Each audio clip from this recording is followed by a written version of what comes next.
Hello, and welcome to the first in a series of short videos exploring space engineering and exploration, and what impact it has on the day-to-day life of the average person. In this first video, we'll be taking a look at the Copernicus program and the Sentinel missions. So without further delay, let's get started.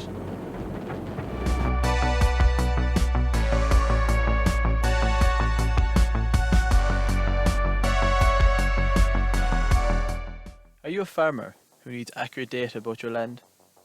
Or a fisherman trying to predict ocean conditions? Or do you suffer from asthma and need an up-to-date air quality index? Well then, Copernicus is very important to you. Copernicus collects vast amounts of data about the Earth and makes it freely available to researchers, companies and public authorities. The Copernicus program is divided into 6 categories: atmosphere, marine, land, climate change, security and emergency. These divide the collected data into what is relevant for each sector.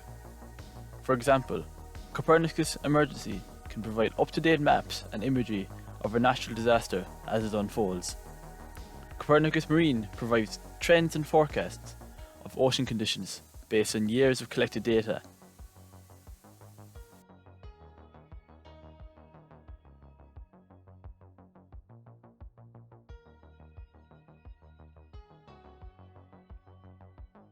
At this point, you may be asking, what does all this have to do with space? Well, Copernicus relies on an array of satellites orbiting the planet. Although these satellites work together with in-situ ground stations, the bulk of Copernicus data is collected using these satellites. There are 2 types of satellites used in the Copernicus program: the dedicated, built-for-purpose Sentinels and the cooperating contributing missions. Contributing missions are basically satellites that have another primary mission that's unrelated to Copernicus, but share their data with the program. They might not even be owned or operated by the ESA. So, what are the Sentinels, and what function do they perform?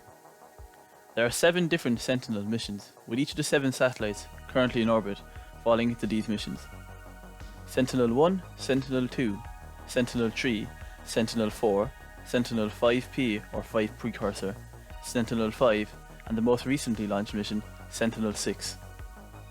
Each mission has different objectives, and their respective satellites or payloads are equipped to allow them to complete these objectives. The operations of these satellites is shared between ESA and EUMETSAT. It is worth noting that not every Sentinel mission has its own dedicated satellite or satellites. Some of these missions are just payloads that have been integrated into other satellites, usually weather satellites.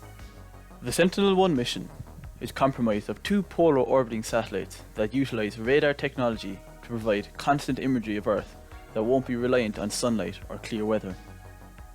Sentinel-1A is currently operating alone until Sentinel-1B is replaced by Sentinel-1C in early 2023. The Sentinel-2 mission is made up of 2 sun-synchronous satellites equipped with a multi-spectral instrument that collects multispectral images that are used for land monitoring such as vegetation and water cover. Both Sentinel-2A and Sentinel-2B are currently in orbit. The Sentinel-3 mission is a marine observation mission that uses optical, microwave, radar and temperature instruments to measure sea topography, colour and temperature. Both Sentinel-3A and Sentinel-3B are currently in orbit. The Sentinel-4 mission objective is to measure air quality over Europe. This is achieved with an ultraviolet visible near-infrared spectrometer that will be integrated into 2 Meteosat 3rd generation sounder geostationary satellites, the first of which is due to be launched in late 2022.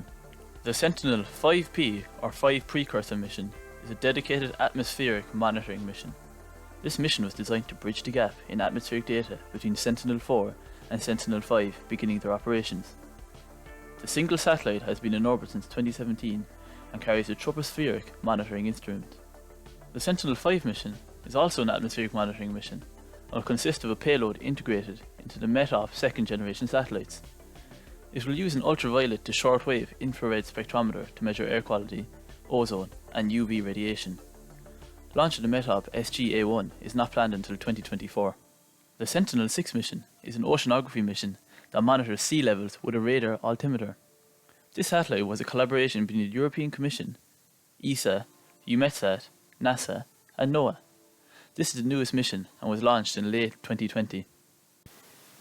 So, what is in Sentinel and Copernicus' future? There are 6 more Sentinel missions planned that will further expand Copernicus and the type of data that can be collected and made available. The new mission objectives will be based on the data gathered by the current missions. Similarly to the current missions, they will collect data that will help us address the future needs of society, such as food production and the encroaching climate disaster. At present, these Copernicus Sentinel expansion missions are only in the development stage. Thanks for watching until the end. I created this as outreach for the ESA Academy Fly Rocket Cycle Low 3 application. So this is the first video of this kind that I've made, and I've enjoyed the process quite a bit. In the follow-up video, I'll be taking a look at the ESA's Columbus module that flies on the ISS and all the great research that goes on up there.